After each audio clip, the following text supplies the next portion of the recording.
Men and beautiful, delicate women. We kid with Kenneth and the gals that travel around and participate in that club.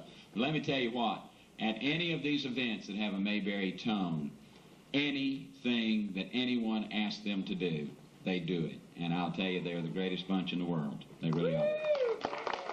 Amen.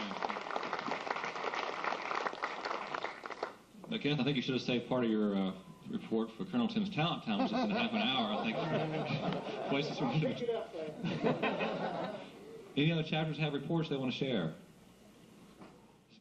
Every year we give out an award called the Spirit of Mayberry Award, and what it's about is people that do things to keep the club going, and they're real selfish about the things that they do.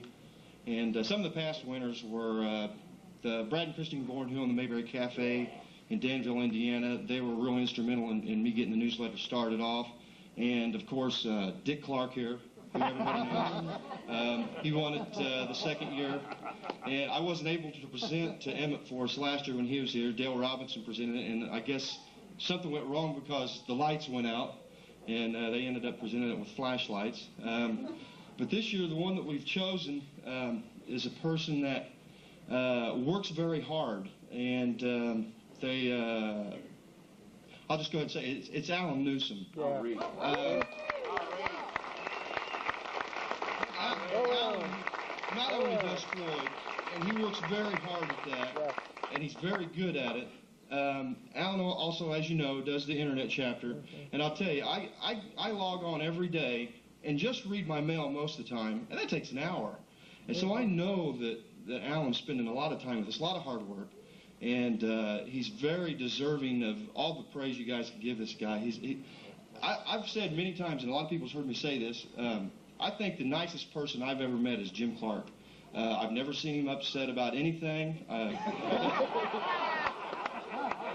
Never loses his temper, keeps his cool. He'll do anything for you if he possibly can. And I've always said that if I could be a person different than I am, that's what I would want to be like.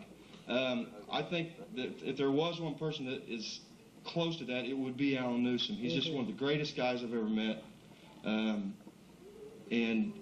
he really keeps this internet chapter going the right way.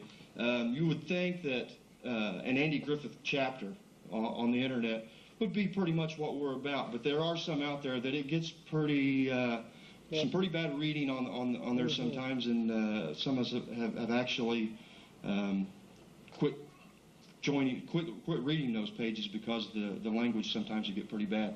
Allan keeps it clean. I mentioned to him the other day how many times he would have to keep letters from going through to the rest of us, because what we do is we mail them to him and then he emails them to everyone. And he said very seldom, but I think that's because he has blocked that out over the years. He doesn't allow that in, so people know that they can't send stuff in like that. But and something else I always wondered, and Jan can probably tell us this, his wife, when he gets mad, does he talk like Floyd? Whenever you guys get... I didn't think that he really did, because I figured it would be worse on him if he did. But one other thing, too, whenever I'm reading the Who's Been Messing Up the Bulletin Board newsletter that comes out to us every day, I always picture it as if it's a note from Allan. I read it, and I'm hearing Floyd. I don't know if everybody else does that, but it's just gotten to where now every time I hear something or see something from Allan, I hear it from Floyd. And I guess it's just the way he's always doing his hands now. It's just catching on with everybody. But we wanted to give this to Allan. Miss Rosemary, this is your chance. Don't blow it. And get up there, son. I'm going to read this. It says, Mayberry Times presents the Spirit of Mayberry Award to Allan Newsome for his outstanding contributions to the fans of the Andy Griffith Show all over the world. And that's all over the world because we actually have members of the internet chapter from overseas. And at the bottom says, do you know what you are? You're a prince. September 27, 1997. All right.